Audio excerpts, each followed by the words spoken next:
Welcome back to my channel LinkedIn Farmer. Today's video is based on Structure of the Atom, Chapter 4, Class 9. Before starting this video, please like and subscribe to my channel LinkedIn Farmer. Let's start. Introduction. The structure of an atom is composed of a central nucleus made up of positively charged protons and uncharged neutrons, surrounded by a cloud of negatively charged electrons. This intricate arrangement forms the basis of matter and underpins the fundamental properties of elements and molecules. The exploration of the atom's structure has evolved over centuries. In the early 20th century, Ernest Rutherford's gold foil experiment led to the discovery of the nucleus and its positive charge, challenging the previously held plum pudding model. Later, Niels Bohr proposed an electron energy level model, setting the stage for quantum mechanics and our modern understanding of atomic structure. Charged particles in matter. Charged particles are fundamental components of matter. Protons carry a positive charge, electrons possess a negative charge, and neutrons have no charge. The interaction between these charged particles shapes the behavior and properties of atoms and molecules, playing a crucial role in the physical and chemical characteristics of materials. An engaging activity to understand charged particles in matter is the static electricity exploration. Start by rubbing a balloon against your hair. This transfers electrons from your hair to the balloon, giving it a negative charge. Then, observe how the balloon attracts small pieces of paper or even makes your hair stand on end due to the electrostatic force between the charged balloon and the neutral objects. This hands-on experiment offers a glimpse into the behavior of charged particles and demonstrates how they can influence everyday objects. The structure of an atom. The structure of an atom consists of a nucleus at its center, composed of positively charged protons and neutral neutrons. Orbiting around the nucleus are negatively charged electrons, arranged in energy levels or electron shells. The number of protons determines the element's identity, while the balance of protons and electrons defines its overall charge, neutral for most atoms. This intricate arrangement governs the atom's properties and interactions in the world of chemistry and physics. Thomson's model of an atom. J.J. Thomson's model of the atom, proposed in the late 19th century, depicted atoms as a uniform, positively charged sphere with negatively charged electrons embedded within it. Often referred to as the plum pudding model, this concept suggested that electrons were dispersed like raisins in a pudding. Thomson's groundbreaking discovery of the electron's existence through cathode ray experiments laid the foundation for understanding atomic structure, although subsequent research, such as Rutherford's gold foil experiment, revealed the need for a more intricate model of the atom. An explanation of J.J. Thomson's model of the atom in point form. Plum pudding concept, proposed in 1904, J.J. Thomson's model portrayed the atom as a uniform, positively charged sphere with negatively charged electrons embedded within, resembling the distribution of raisins in a plum pudding. Charge and mass distribution. Thomson suggested that the atom's overall charge is neutral, as the positive charge from the embedded protons balances the negative charge of the electrons. The mass of electrons was much smaller than that of protons and neutrons. Electrons' role. Electrons were thought to be distributed throughout the atom's volume, rather than in fixed orbits. This idea challenged previous models that envisioned electrons orbiting the nucleus. Discovering the electron. Thomson's model was influenced by his discovery of electrons through his cathode ray tube experiments. By observing the bending of cathode rays in electric and magnetic fields, he inferred the existence of negatively charged particles, electrons. Limitations. Thomson's model could not explain phenomena like the spectral lines of elements or the results of Rutherford's gold foil experiment. It also couldn't describe the stability of atoms. Advancement. Later advancements in atomic research, like Rutherford's experiments, led to the development of the nuclear model, which replaced Thomson's idea of a uniform positive sphere with a nucleus containing protons and neutrons. Historical significance. Despite its shortcomings, Thomson's model was a significant step towards understanding atomic structure. It marked the transition from viewing atoms as indivisible particles to recognizing their complex internal compositions. Legacy: Thomson's contributions to atomic theory earned him the Nobel Prize in Physics in 1906. His work laid the groundwork for subsequent models that paved the way for modern quantum mechanics and our current understanding of atoms. In summary, J.J. Thomson's model of the atom, known as the plum pudding model, depicted atoms as uniform positive spheres with scattered electrons. While it had limitations, it played a pivotal role in advancing atomic science and our comprehension of subatomic particles. Drawbacks of Thomson's model, plum pudding model. Failure to explain scattering results. Thomson's model couldn't explain the significant deflection and even rebound of alpha particles observed in the gold foil experiment. The scattered results contradicted the idea of a uniform distribution of positive charge within the atom. Lack of nucleus structure. The model did not account for a central, dense nucleus, which was later confirmed by experiments. It couldn't explain the stability of the atom and how electrons remained in their orbits without being pulled into the positively charged center. Rutherford's model of an atom. Ernest Rutherford's atomic model, proposed in 1911, revolutionized our understanding of the atom's structure. This model is often referred to as the planetary or solar system model. Here's a point-by-point explanation of Rutherford's model. Nucleus center. Rutherford's model introduced the concept of a tiny, dense, positively charged nucleus at the center of the atom. This nucleus contains protons and neutrons, the subatomic particles responsible for most of the atom's mass. Electron orbits, electrons, which carry a negative charge, orbit around the nucleus in distinct energy levels or electron shells. These orbits are analogous to the planets orbiting the Sun in our solar system. Empty space. Rutherford's model implies that most of the atom is empty space, as the nucleus is incredibly small compared to the size of the entire atom. This insight was gained from his famous gold foil experiment. Central positive charge. The positively charged protons in the nucleus are responsible for holding the negatively charged electrons in orbit around the nucleus. The electrostatic attraction between opposite charges keeps the electrons from being pulled into the nucleus. Neutral atom. In Rutherford's model, the atom is electrically neutral because the positive charge of the protons in the nucleus is balanced by the negative charge of the electrons in the electron shells. Deflection of particles. The key experiment supporting this model involved firing alpha particles, positively charged particles, at a thin gold foil. Most of the alpha particles passed through the foil with minimal deflection, indicating the presence of a lot of empty space in the atom. However, a few alpha particles were deflected at large angles or even bounced back, suggesting a concentrated positive charge at the nucleus. This unexpected result led to the formulation of the new model. Rutherford's model laid the foundation for our modern understanding of atomic structure. While it accurately described the nucleus and its positive charge, it couldn't explain the stability of atoms in detail. Subsequent advancements in quantum mechanics led to further refinements of the atomic model, but Rutherford's insights were pivotal in shaping our understanding of the subatomic world. One of the most significant experiments that supported Rutherford's model of the atom was the gold foil experiment. Here's an explanation of the experiment. Gold foil experiment. In 1909, Ernest Rutherford, along with his collaborators Hans Geiger and Ernest Marsden, conducted an experiment that played a crucial role in shaping our understanding of atomic structure. This experiment was designed to investigate the distribution of positive charge within an atom, as suggested by Rutherford's model. Experimental setup.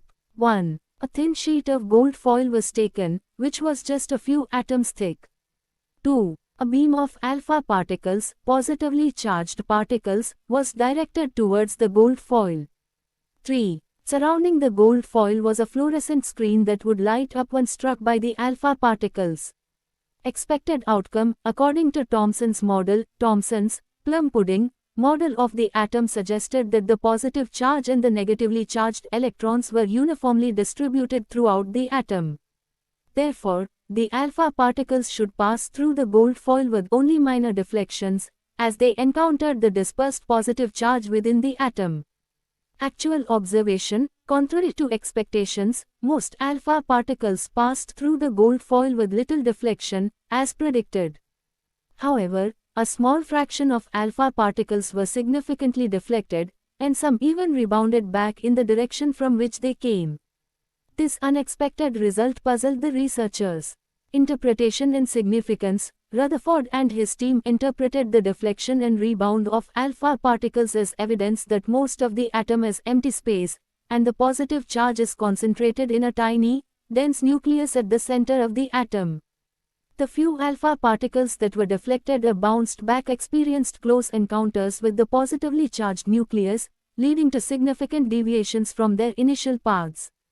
This experiment fundamentally challenged the prevailing atomic model of the time and provided strong support for Rutherford's planetary model of the atom. It demonstrated that the nucleus contained the majority of the atom's mass and positive charge, while the electrons orbited in the relatively vast space around the nucleus. This experiment marked a pivotal moment in the development of atomic theory and contributed to our current understanding of atomic structure. Drawbacks of Rutherford's model, planetary model. Electron stability: according to classical electromagnetic theory, an orbiting electron should emit energy in the form of electromagnetic radiation, causing it to lose energy and spiral into the nucleus. This contradicted the observed stability of atoms. Spectral line patterns: Rutherford's model couldn't explain the complex spectral line patterns emitted by atoms. It couldn't account for the quantized energy levels of electrons and the transitions between them that produce distinct lines in the spectrum. Quantum mechanics required: Rutherford's model lacked the quantum mechanical framework to describe the behavior of subatomic particles accurately. It couldn't explain phenomena like electron diffraction and the discrete energy levels of electrons. Absence of neutrons: Rutherford's model didn't account for the existence of neutrons in the nucleus, which were discovered later. Neutrons helped stabilize the nucleus and contribute to its mass. Bohr's model of atom. Niels Bohr's atomic model, proposed in 1913, was a significant advancement in understanding the structure of atoms and their behavior. Here's an explanation of Bohr's model. Energy levels, orbits. Bohr's model introduced the concept of discrete energy levels or electron orbits around the nucleus. Electrons could only exist in specific orbits with fixed energy values. These orbits were analogous to the rungs of a ladder, where each rung represented an allowed energy level. Quantized energy: Bohr proposed that electrons could transition between these energy levels by absorbing or emitting specific amounts of energy, corresponding to the difference in energy between two orbits. This explained the quantized nature of atomic spectra, the characteristic lines observed when atoms emit or absorb light. Stable orbits: electrons in Bohr's model did not continuously lose energy and spiral into the nucleus. Instead, they remained in stable orbits without emitting radiation, as long as they occupied allowed energy levels. Absorption and emission of light: when an electron absorbed energy, it jumped to a higher energy level. When it returned to a lower energy level, it emitted the excess energy in the form of a photon, a particle of light. The energy of the emitted photon corresponds to the energy difference between the two levels. Explanation of line spectra: Bohr's model successfully explained the discrete line spectra observed in experiments, particularly the hydrogen spectrum. The distinct lines were a result of specific electron transitions between energy levels. Limitations: despite its success, Bohr's model had limitations. It worked best for hydrogen-like species but struggled to explain the behavior of atoms with more than one electron. It also couldn't fully explain the fine details of spectral lines and the underlying mechanics of electron motion. Transition to quantum mechanics: while Bohr's model was groundbreaking, it was a transitional step.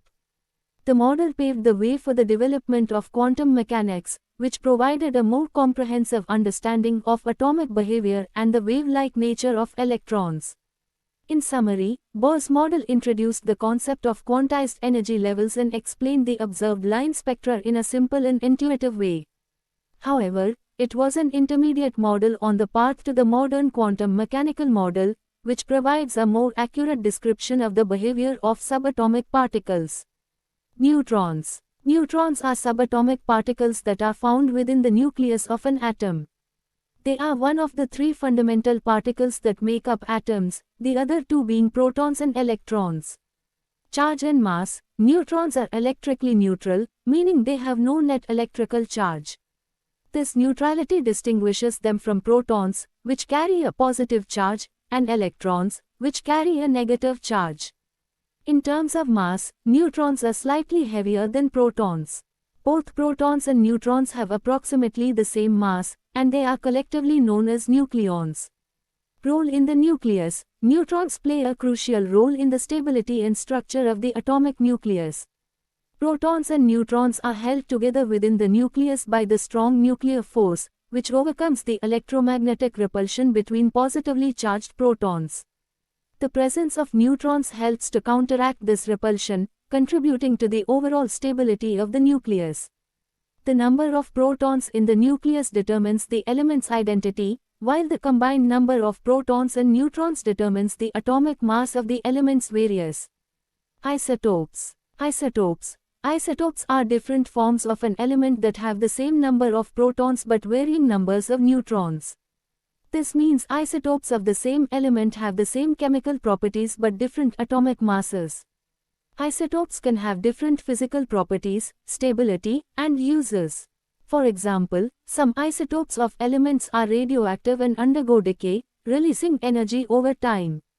Discovery. Neutrons were discovered by James Chadwick in 1932 through a series of experiments involving the bombardment of beryllium with alpha particles. Chadwick's discovery filled a critical gap in the understanding of atomic structure, as it explained the extra mass observed in the nucleus beyond the mass of protons. In summary, neutrons are subatomic particles found in the nucleus of atoms. They contribute to the stability of the nucleus by counteracting the electromagnetic repulsion between protons. Neutrons also play a significant role in determining the properties of isotopes and are crucial for our understanding of atomic and nuclear processes. How are electrons distributed in different orbits, shells? Electrons are distributed in different energy levels or electron shells around the nucleus of an atom. These shells are often referred to as K, L, M, N, and so on. Each shell can hold a maximum number of electrons, and the distribution follows specific rules. Here's how electrons are distributed in different orbits. First shell, K, the first shell, closest to the nucleus, can hold a maximum of 2 electrons. These electrons are found in the 1s orbital. This is the lowest energy level and is filled first before any other shells. Second shell, L, the second shell can hold a maximum of 8 electrons. It consists of 2 subshells, the 2s orbital, which holds up to 2 electrons, and 3 2p orbitals, which together hold up to 6 electrons. Electrons fill the 2s orbital before the 2p orbitals. Third shell, M, the third shell can hold a maximum of 18 electrons. It has 3 subshells, the 3s orbital, up to 2 electrons, 3 3p orbitals, up to 6 electrons, and 5 3d orbitals, up to 10 electrons. Electrons fill the 3s and 3p orbitals before the 3d orbitals. Subsequent shells, N, O, etc. The pattern continues for higher shells. Each shell has subshells with specific orbitals and electron capacities. As the atomic number increases, more shells and subshells become available for electron distribution. Rules for filling electron shells. Of Bohr principle, electrons fill the lowest energy levels, shells, first before moving to higher energy levels. This principle explains why the 2s orbital fills before the 2p orbital, and why the 3s orbital fills before the 3p and 3d orbitals. Pauli exclusion principle. No 2 electrons in the same atom can have the same set of quantum numbers. This means that each orbital can hold a maximum of 2 electrons with opposite spins, up and down. Hund's rule. When orbitals of equal energy are available, like the 3 2p orbitals or the 5 3d orbitals, electrons will first occupy each orbital singly with the same spin before pairing up. This minimizes electron-electron repulsion and increases stability.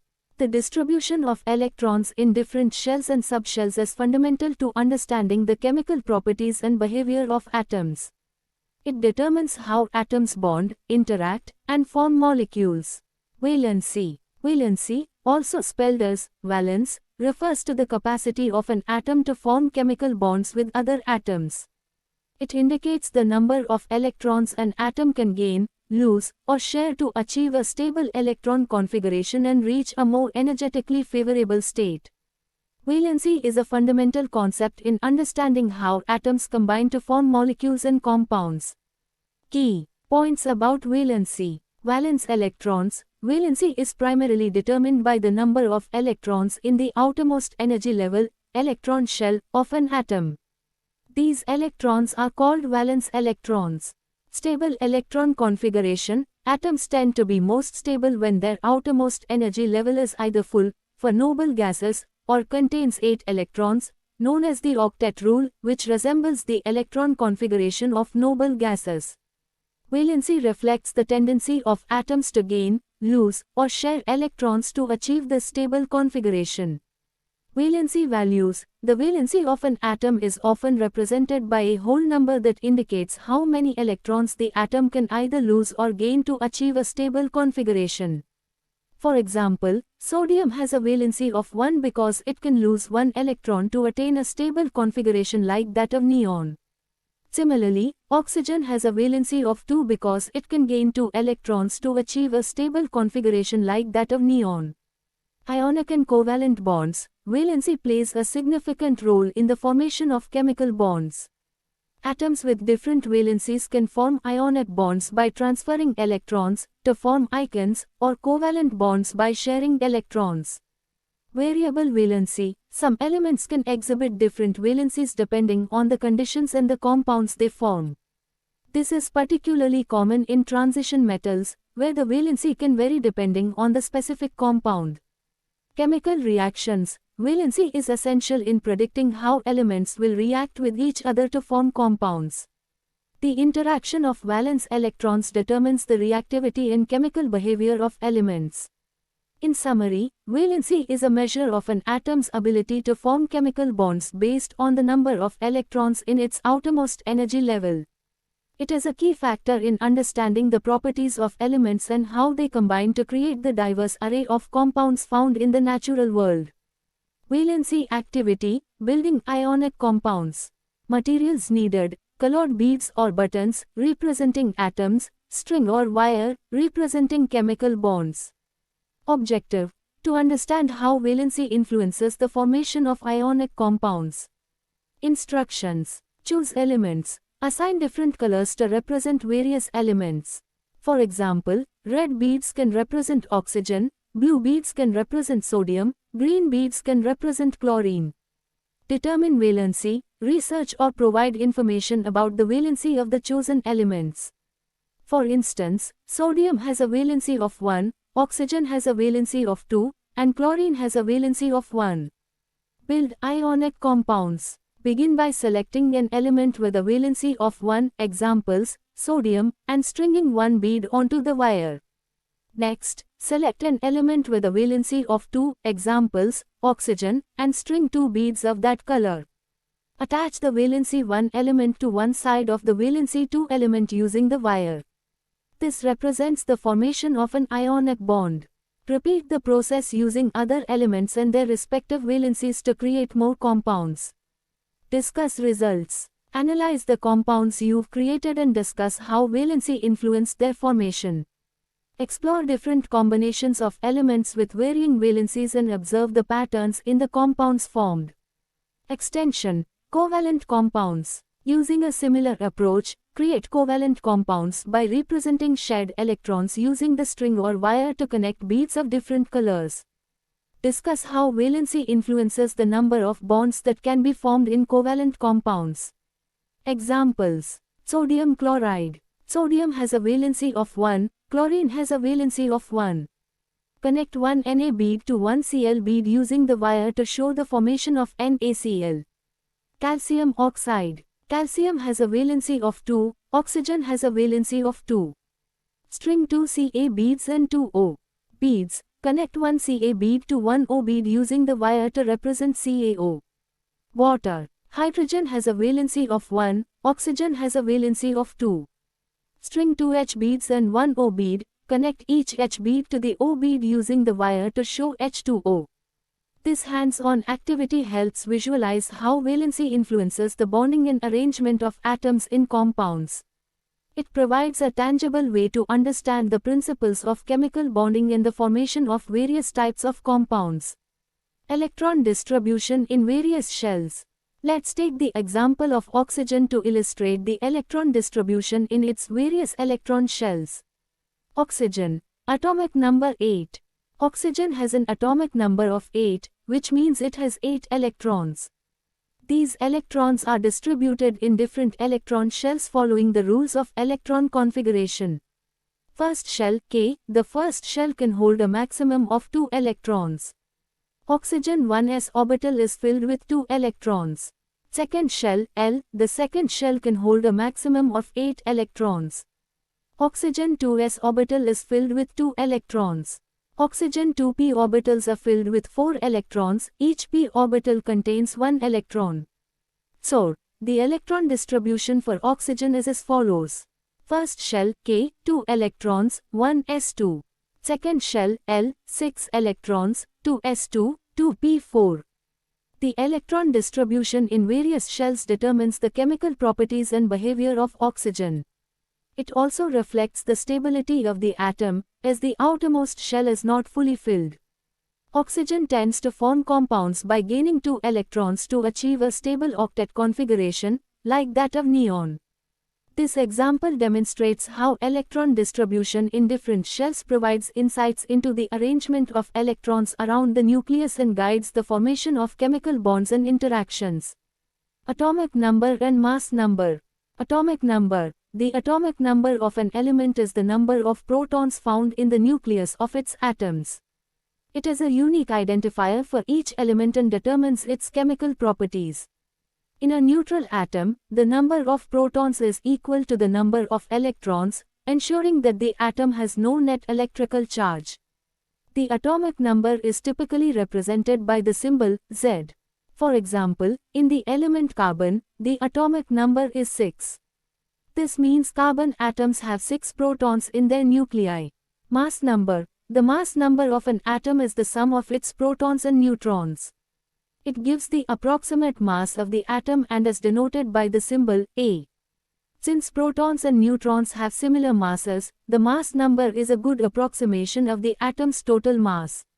For instance, in carbon-12, the mass number is 12. This indicates that the nucleus of a carbon-12 atom contains 6 protons and 6 neutrons, adding up to a total mass number of 12. Relation between atomic number and mass number. The atomic number uniquely identifies an element and determines its chemical properties. The mass number, on the other hand, provides information about the atom's mass composition due to the presence of protons and neutrons in the nucleus. Isotopes of an element have the same atomic number but different mass numbers, indicating variations in the number of neutrons.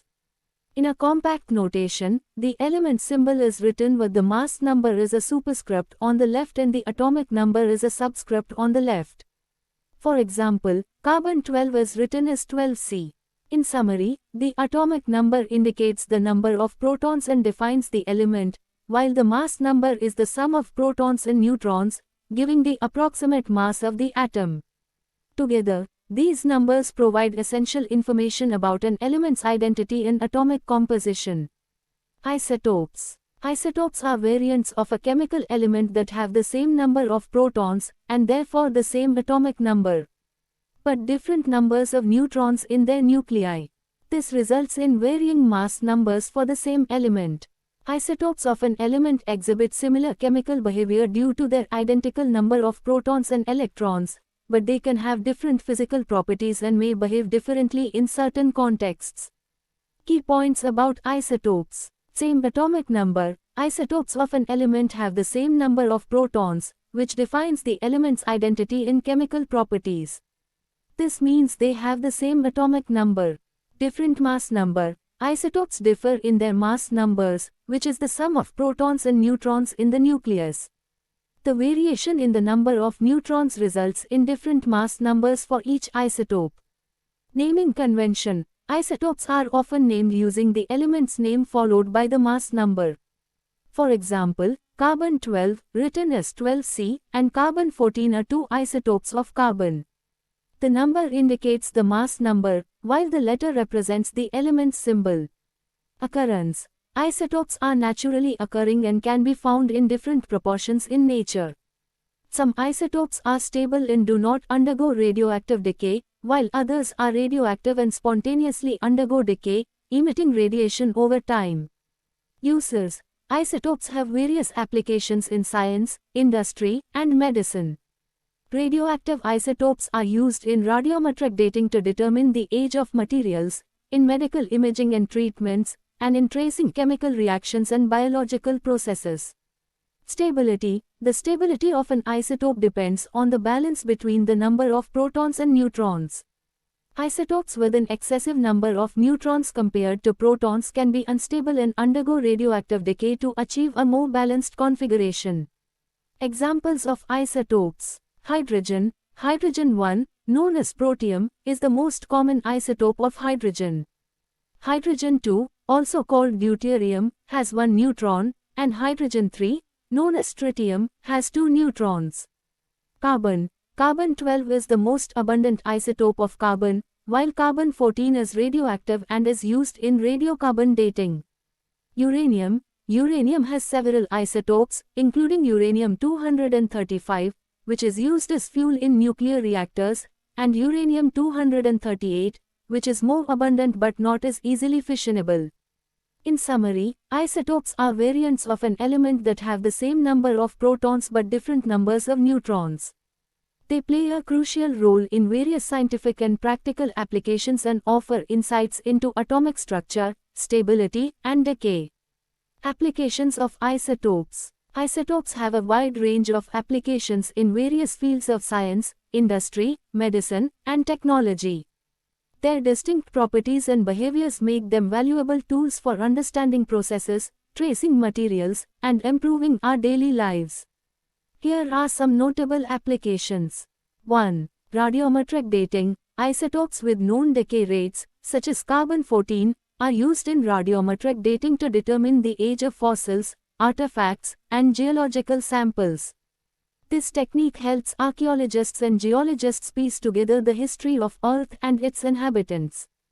2. Medical imaging and treatments. Radioactive isotopes are employed in medical imaging techniques like positron emission tomography and single-photon emission computed tomography. They help visualize internal body structures, diagnose diseases, and monitor treatment effectiveness. Radioactive isotopes are also used in cancer treatments, radiation therapy, to target and destroy cancer cells. 3. Tracing and labeling. Isotopes can be used to label molecules and track their movement in biological and chemical processes. Stable isotopes like oxygen-18 and deuterium are used to trace the pathways of chemical reactions, nutrient absorption, and metabolic processes. 4. Industrial applications. Isotopes play a role in industrial processes, such as determining the authenticity of products, examples, verifying the origin of food or detecting counterfeit items. They are also used to study corrosion, material degradation, and the effectiveness of new materials under various conditions. 5. Environmental studies. Isotopes assist in studying environmental processes like water movement, nutrient cycling, and air pollution dispersion. For example, stable isotopes of oxygen and hydrogen help track the origin and movement of water in ecosystems. 6. Nuclear energy. Radioactive isotopes, particularly uranium-235 and plutonium-239, are used as fuel in nuclear reactors to generate electricity. They undergo controlled fission reactions that release large amounts of energy. 7. Agriculture and food safety. Isotopes help optimize agricultural practices by tracking the uptake of nutrients and water by plants. They are also used to detect pesticide residues and contaminants in food products, ensuring food safety. 8. Forensic investigations. Isotopes aid in forensic analyses by revealing information about human remains, identifying geographic origins of materials, and reconstructing historical events. 9. Environmental remediation. Radioactive isotopes can be used in soil and groundwater cleanup processes, such as tracing pollutant movement and monitoring the effectiveness of remediation efforts. 10. Space exploration. Isotopic analysis of space rocks and samples from celestial bodies provides insights into the origin and history of our solar system. These applications demonstrate the versatile and impactful role that isotopes play in advancing scientific knowledge, improving technologies, and enhancing various aspects of our lives. Isobars. Isobars are atoms of different chemical elements that have the same total number of nucleons, which includes protons and neutrons. Despite being different elements, isobaric nuclei share the same mass number due to their matching total nucleon count. Isobars have distinct atomic numbers because they contain different numbers of protons, which determine the element's identity in chemical properties. Key points about isobars. Same mass number. Isobars have identical mass numbers since the mass number is the sum of protons and neutrons in the nucleus. The total number of nucleons in isobaric nuclei is the same. Different atomic numbers. Isobars belong to different elements and have different atomic numbers. The atomic number specifies the number of protons in the nucleus and defines the element. Chemical behavior. Isobaric nuclei exhibit distinct chemical properties due to their different atomic numbers. Elements with varying atomic numbers have different electron configurations and behave dissimilarly in chemical reactions. Existence and occurrence. Isobars are not uncommon, but they are less common than isotopes. Different elements with different atomic numbers can coincide in their nucleon count by having different proportions of protons and neutrons.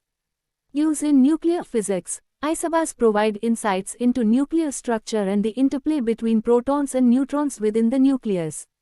Comparing the properties of isobaric nuclei helps researchers understand nuclear behavior and the forces that bind nucleons together. Examples of isobars. Potassium-40 and calcium-40. Potassium-40 has 19 protons and 21 neutrons.